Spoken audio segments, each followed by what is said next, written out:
Hi, friends. It's good to see you again. As we start to get back to normal and the wheels of the economy start moving, we are all a bit tentative as we hear that the pace of the spread of the virus is picking up in some specific parts of the country. Yes, if people throw caution to the winds and spread around in numbers, so will the virus. We cannot force every citizen to behave and fall in line with the required norms, as these past 2 months of lockdown were to drive home that and that alone. At the same time, we were more in fear when the lockdown happened than we are at present, and yet are not completely able to deal with the fear lurking somewhere in the subconscious. So, what does one do? A very, very simple 3 point solution would be the answer. Number one, try and stay at home as much as possible. Number two, if you have to go out, avoid public transport. Keep your mask on when in the vicinity of unknown or even known people you haven't met in a while. And of course, keep that 2 meter distance wherever possible. And third, do not touch your face, mouth, eyes, or nose until you have reached back and washed or sanitized your hands thoroughly. If you do this, you will be fine and also be able to preserve the health of your family, especially the elderly and the children.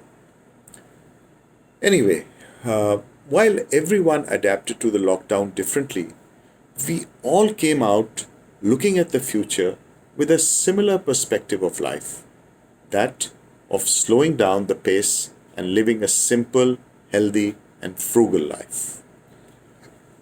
I'm sorry. One aspect of the lockdown, or a side effect, I would call it, is the WFH, or work from home culture, that seems to be also infecting the world.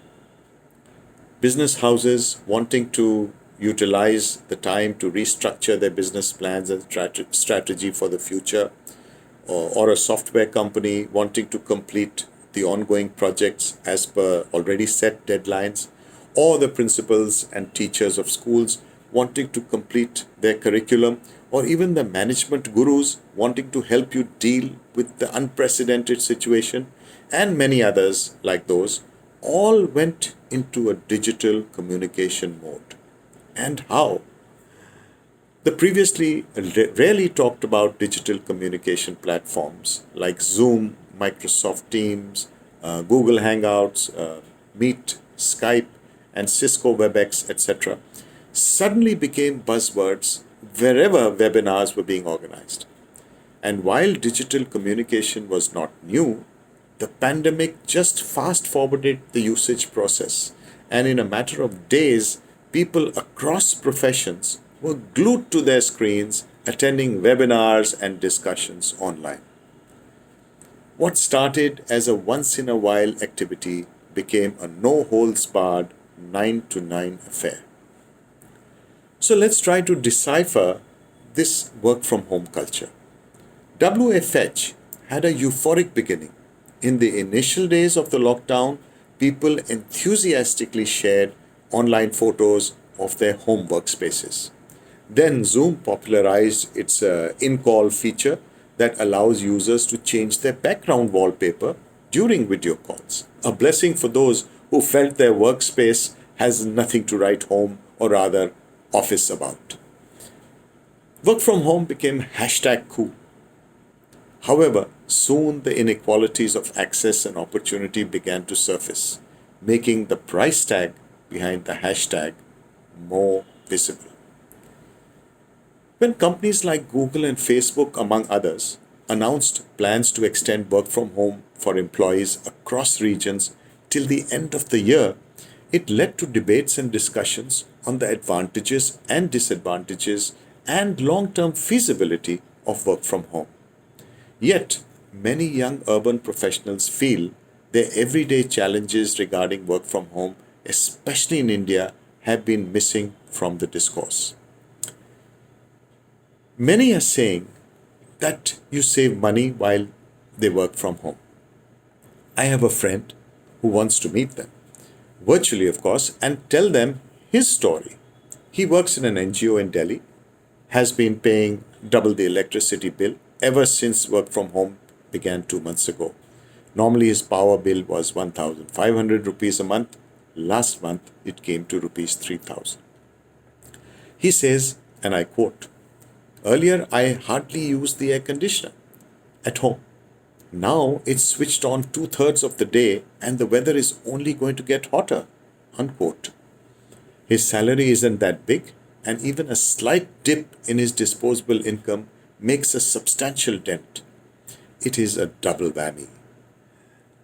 When many companies are not compensating for the rising cost of work from home to the employees, the situation has been exacerbated by pay cuts. Another young professional from Bengaluru says his phone bill has gone up 3 times as he consumes more data since work from home started. Meanwhile, his firm has announced pay cuts. Now he has to download several heavy files using his own mobile internet. His bill just trebled from 800 to 2,500. In normal circumstances, he would ask his company to reimburse this, but with pay cuts, a compensation seems out of the question. He is effectively at the same salary that he started off 2 years ago. A lot of them are living in cramped spaces, and they share this with other flatmates to save on rent or even as paying guests. Most of them don't even have a basic workstation, a separate table and chair at home. Unlike their seniors, who are saving a substantial sum on commuting cost right now, many at the junior and mid level had preferred public transport for their daily commute. Therefore, the money saved on travel doesn't help offset the additional cost of work from home for them. Back in their office, there was an ergonomic furniture to help with the posture, a coffee machine that always worked, a pantry stocked with cookies, and of course, unlimited access to the internet and electricity. These are some of the perks that professionals, especially in their 20s and 30s, can't afford to have at home. Companies put a lot of money in designing office spaces to make them more comfortable for employees, to spend long hours at work. It's a trend that started with IT companies but soon percolated down to every other sector. There are norms and rooms to enable team meetings, discrete meetings, and impromptu catch ups. There's an open office layout that is supposed to ensure that most interdepartmental interactions happen. Many offices have a gym, a shower area, and a recreational room to help employees unwind.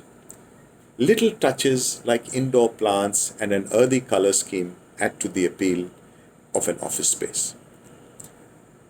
While some are weighing the physical and financial toll that work from home is taking on them, many are just looking for a quiet corner to do a video call or with little or no success. Often, other members of the family have calls at the same time, and everyone is scurrying to find a quiet corner and fighting for the limited number of laptops or desktops that usually exist in homes. Work from home also means working more from home. Work from home led disappointment has many faces. In a young professional mother's case, it is the face of a 4-year-old son. She says, "Earlier, I would come home from the office and spend time with him. Now he feels I'm not there for him, even though I'm home the whole day," says the 32-year-old sales and marketing professional. She's from Mumbai. For another Hyderabad based risk analyst, it is the face of his mother. I see my mother slog, he says, in the kitchen while I'm swamped with work. I feel guilty for not being able to help her. A lot of professionals in their 20s or 30s age group complain about working over 13 hours a day during the lockdown. A Jaipur based HR professional says it's because they don't have the ability to say no and hence end up toiling for longer after attending calls at ungodly hours. Working from home puts a lot of people in junior positions and mid-level in a disadvantage. They have to wait for orders or responses from their bosses, and they still do not have very reliable performance measuring tools. So credit is not given where it's due. Digital divide creates yet another disadvantage. Poor internet connectivity at home in place of high speed office broadband also hampers work. Because of poor internet, I've missed webinars and virtual presentations that I had organized in the first place, says an IIT professional in Thiruvananthapuram in Kerala, who is currently working from his hometown in Kollam. Since the lockdown, he has already spent 5,000 rupees on data. Like many, he too is trying to safeguard his job during these uncertain times by trying to stay relevant. But it's affecting my confidence, he adds. Lack of robust internet connectivity at homes, no power backups are two of the biggest obstacles for companies that want to enforce long-term work from home. Those who are late to join office calls because of network issues are being labeled as too casual by seniors. As multiple industries mull over extending work from home, senior HR professionals say they should take into account some of these issues as well as people are realizing the challenges now. In fact, this is the time to understand and empathize with employees' struggles to make allowances for them on the basis of their circumstances. And above all, there are serious concerns about data security, as poorly secured home networks can be compromised, which also needs to be addressed. Cybercrimes and hacking have also seen a rise as we expose ourselves digitally. Therefore, for me, work from home will not be a very sustainable option for many. Having said that, it is a given that video conferencing and webinars will be the way we communicate in future. This will effectively save travel and commuting cost, time, and man days. At the same time, it appears we have been thrown into the deep end of the pool without knowing how to swim. So learn we must about the nuances and finer points of communicating digitally. Otherwise, a serious discussion can actually transform into a live comedy show. So here are some tips and tricks which will help you master the art of being a successful and contributing participant in a virtual conference or a discussion. Excuse me. Number one, video conferences are great because you can see people's reactions. However, if you get the lighting wrong, no one will be able to see you. And you may as well have joined by a telephone call. So avoid sitting in front of windows, overhead lights, because that may create shadows too under your eyes, or any glare of the sun on your screen or on your face, or the light falling on your back. Be careful with your postures while in a video call, because the person who are at the opposite end will observe small variations in your posture. The best posture, of course, is to sit straight and erect, and that helps you to be more energized and enthusiastic during the conference. Number two, try and keep the camera at eye level, not looking up or down at you. You wouldn't want the others looking up at your nose, and they surely wouldn't enjoy that view either. The positioning of your camera will have a significant impact on a video call. The camera should capture your face and it should be aligned with your eyes. If you are using a built-in camera, to make sure your camera is at the same level as your eyes. Make sure to look into the camera during any video call. Also make sure to wipe the camera before commencing any call or meeting, since the camera may be subjected to dirt and its effect might not be so significant, but it will certainly make a difference to the image that the other person is seeing. Number three, don't make yourself any further away than you have to. People want to look at your smiling face, not the wall behind you or the table in the conference room. During video calls, it is necessary to have the right background. Make sure to use a tidy wall behind you as your background. Also, make sure to provide enough space between your body and the background. Fortunately, there are many video conferencing platforms today that allow you to choose some nice aesthetic backgrounds also. Point number 4. You're on camera, so make sure you're paying attention. No one wants to see you texting, walking off to another room, or chatting with colleagues while you're still on the call. If you must, mute your mic and close the camera and move away for whatever you need to do, provided, of course, your presence is not required in that conference. Even otherwise, your camera need not be on all the time.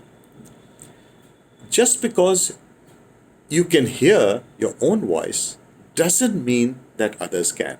So before launching into a dialogue, double check to make sure the rest of the people on the call can hear you.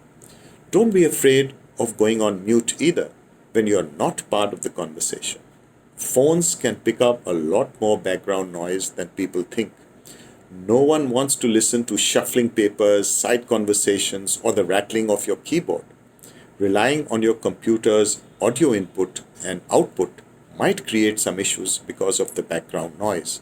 Therefore, using a headphone will limit the issue caused by the surrounding noise. Point number 6. This is the beauty of video conferences. If you need to share something, then don't be shy. Screen sharing minimizes time and confusion since participants don't need to email links or attachment between one another. And you can also type questions which will stream live on screen with those of other participants. Point number 7. Just because you're taking a call from home doesn't mean you can sit in a sweatshirt. Remember to dress for a video call as if you were at work. Believe me, it does make a huge difference. Point number 8. Survey the house before the meeting starts. Clean up your space and schedule the meeting according to the area you live in.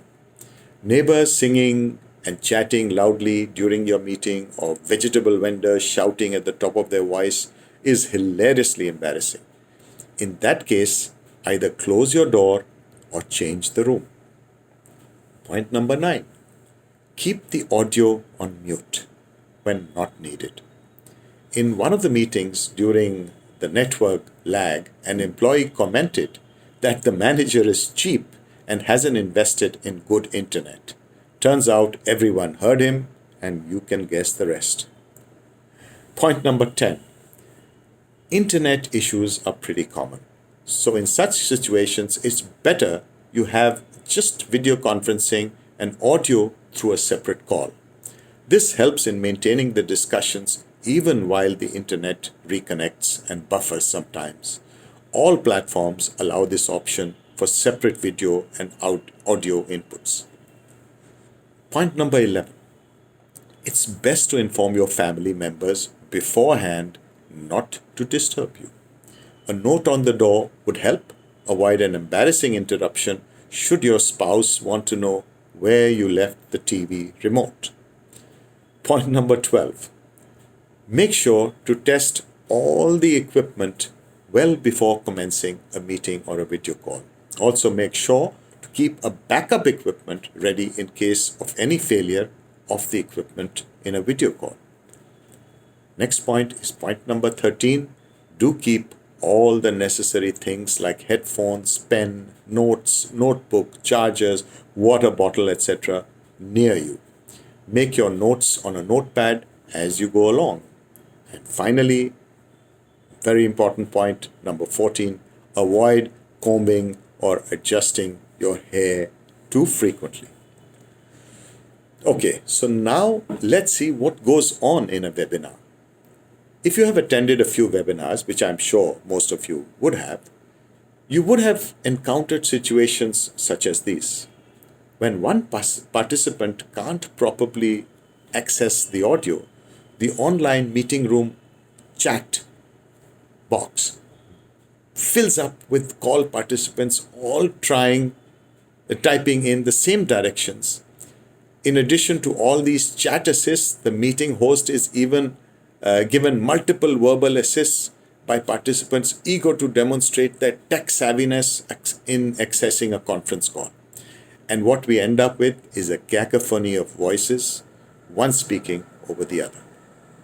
For some reason, sometimes when you connect with your phone for audio, your phones are just enough out of sync due to a time lag, such that you are constantly talking over each other, pausing, saying, no, you go ahead, and then apologizing and generally confusing yourself.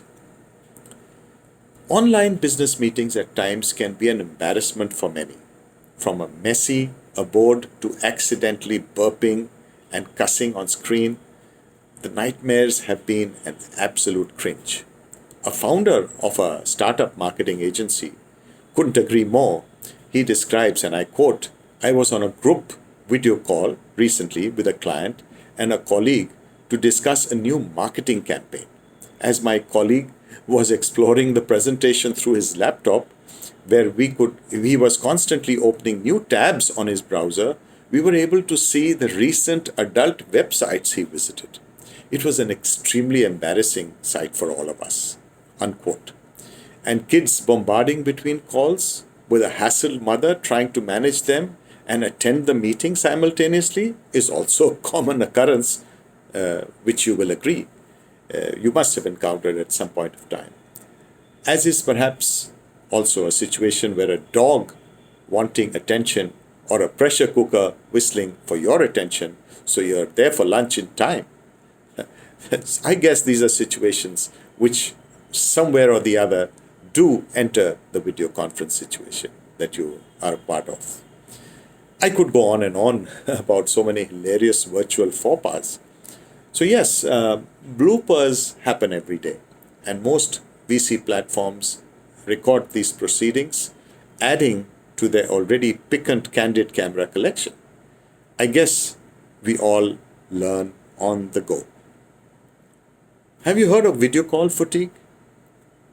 When video calls had just about started to become a handy tool for remote communication, we all signed up in some of these webinars to get a feel of the experience.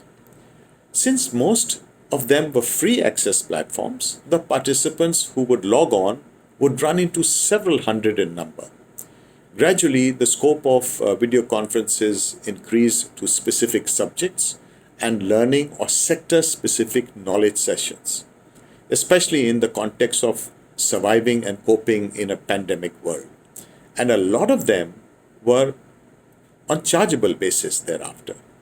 Moreover, there were overlaps of time slots for different conferences, some running even into late hours.